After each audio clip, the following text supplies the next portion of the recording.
हरतालिका तीज व्रत की कथा।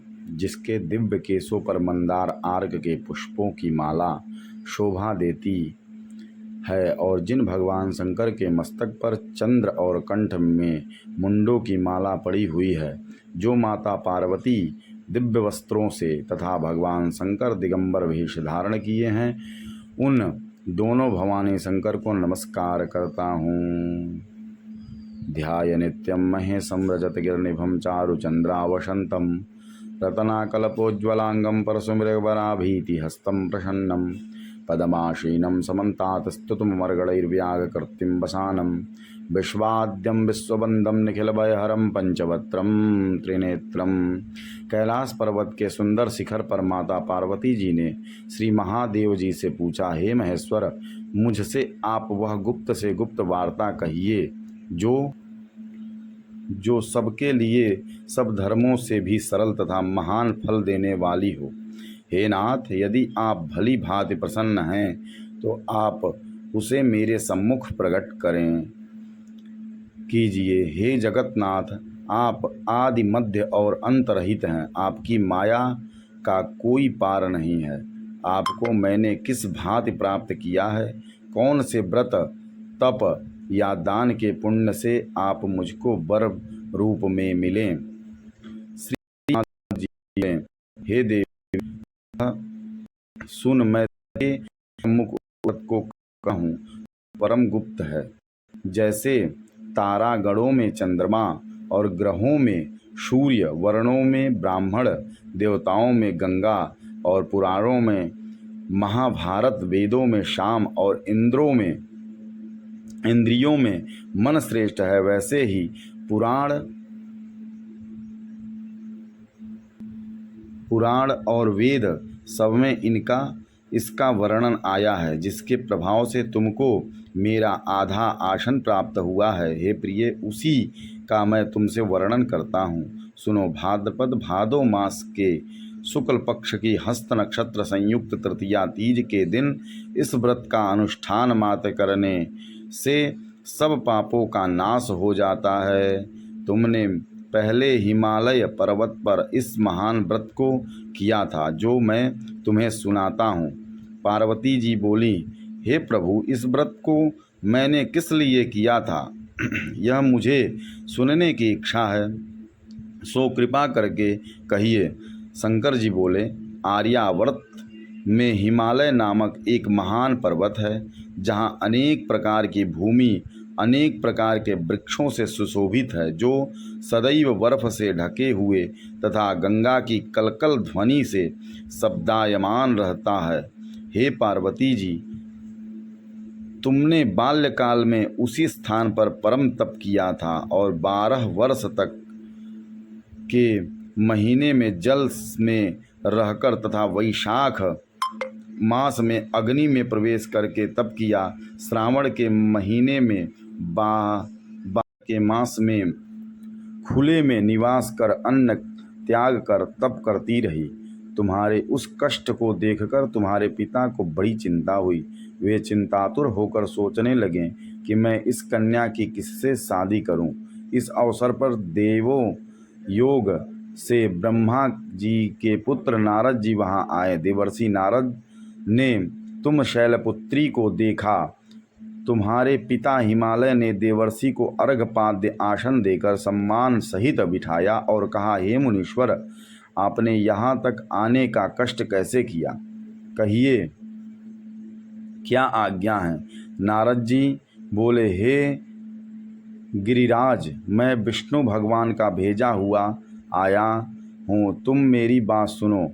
आप अपनी कन्या को उत्तम वर को दान करें। ब्रह्मा, इंद्र, शिव आदि देवताओं में विष्णु भगवान के समान उत्तम नहीं है, इसलिए मेरे मत से आप अपनी कन्या का दान भगवान विष्णु को ही दें।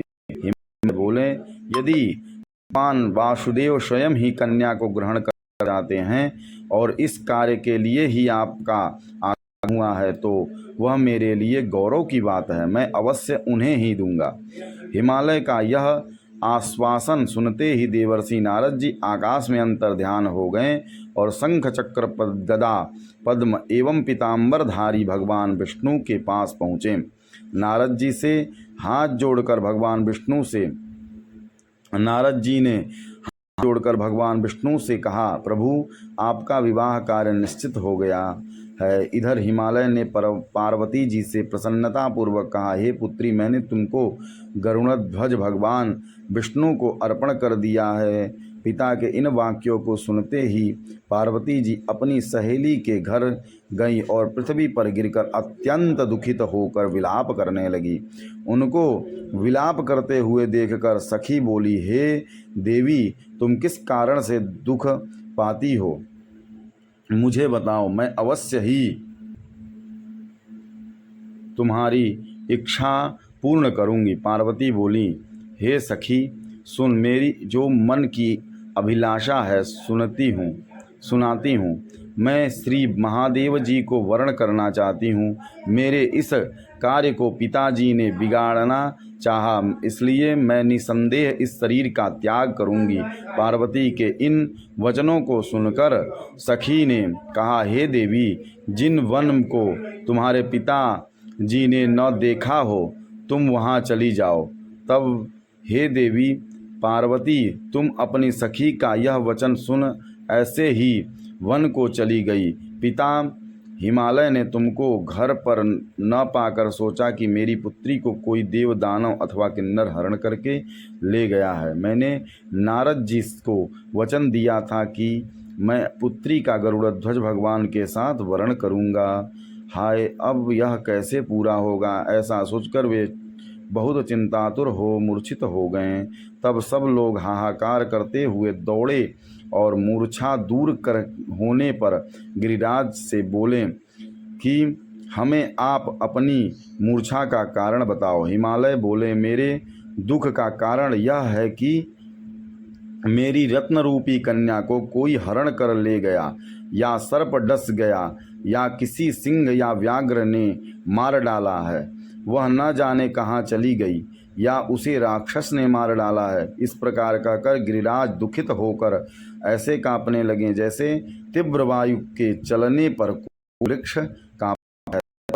हे पार्वती, तुम्हें गिरिराज शामियों सहित घने जल में उड़ने सिंह, व्याघ्र, रीछ, वन महायानः प्रतीत होता था। के साथ जल में घूमती हुई में वन में एक नदी के तट पर एक गुफा में पहुंची। उस गुफा में तुम अपनी सखी के साथ प्रवेश कर गई, जहां तुम अन्न जल का त्याग करके बालू का शिव लिंग बनाकर मेरी आराधना करती रही।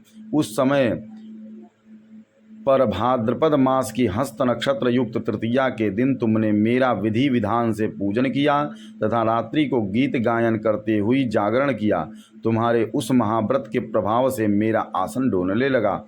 मैं उसी स्थान पर आ गया जहां तुम और तुम्हारी सखी दोनों थी। मैंने आकर तुमसे कहा, हे वरानने, मैं तुमसे प्रसन्न हूँ, तू मुझसे वरदान मांग। तब तुमने कहा कि हे देव आदि, आप मुझसे प्रसन्न हैं तो आप महादेव जी हो, मेरे पति हो। मैं सास्तु कहकर कैलाश पर्वत को चला गया और तुमने प्रभात होते ही मेरी उस बालू की प्रतिमा को नदी में विसर्जित कर दिया। हे सुबह, तुमने वहाँ अपनी सखी सहित व्रत का पारायण किया। इतने में तुम्हारे पिता हिमवान भी तुम्हें ढूंढते हुए उसी घने वन में आ पहुँचे। उस समय उन्होंने नदी के तट पर 2 कन्याओं को देखा तो वे तुम्हारे पास आ गए और तुम्हें हृदय से लगाकर रोने लगे और बोले, बेटी, तुम इस सिंह व्याघ्रादि युक्त घने जंगल में क्यों चली आई? तुमने कहा, हे पिता, मैंने पहले ही अपना शरीर शंकर जी को समर्पित कर दिया था, किंतु आपने इसके विपरीत कार्य किया, इसलिए मैं वन में चली आई। ऐसा सुनकर हिमवान ने तुमसे कहा कि मैं तुम्हारी इच्छा के विरुद्ध यह कार्य नहीं करूँगा। तब वे तुम्हें लेकर घर को आए और तुम्हारा विवाह मेरे साथ कर दिया। हे प्रिय, उसी व्रत के प्रभाव से तुमको मेरा अर्धासन प्राप्त हुआ है। इस व्रत राज को मैंने भी अभी तक किसी के सम्मुख वर्णन नहीं किया है। हे देवी, अब मैं तुम्हें यह बताता हूँ कि इस व्रत का यह नाम क्यों पड़ा। तुमको सखी हरण करके ले गई थी, इसलिए हरितालिका हरितालिका नाम पड़ा। पार्वती जी बोली, हे स्वामी, आपने इस व्रतराज का नाम तो बता दिया, किंतु मुझे इसकी विधि एवं फल भी बताइए कि इसके करने से किस फल की प्राप्ति होती है। तब भगवान शंकर जी बोले, इस स्त्री जाति के अत्युत्तम व्रत की विधि सुनिए। सौभाग्य की इच्छा रखने वाली स्त्रियां इस व्रत को विधि पूर्वक करें। केले के खंभों से मंडप बनाकर उसे वंदनवारों से सुशोभित करें। उसमें विविध रंगों के उत्तम रेशमी वस्त्र की चांदनी ऊपर तान दे। चंदन आदि सुगंधित द्रव्यों को लेपन करके स्त्री एकत्र हो शंख, भेरी, मृदंग आदि बजावें। विधि पूर्वक मंगलाचरण करके श्री गौरी शंकर की बालुमृतिक प्रतिमा स्थापित करें। फिर भगवान शिव पार्वती जी का गंध, पुष्प, धूप आदि से विधि पूर्वक पूजन करें। अनेकों नैवेद्यों का भोग लगावें और रात्रि को जागरण करें। नारियल, सुपारी, जमवारी, नींबू, लौंग, अनार, नारंगी आदि ऋतुफलों तथा पुष्पों को एकत्रित करके धूप दीप आदि से पूजन करके कहें, हे कल्याण स्वरूप शिव, हे मंगल स्वरूप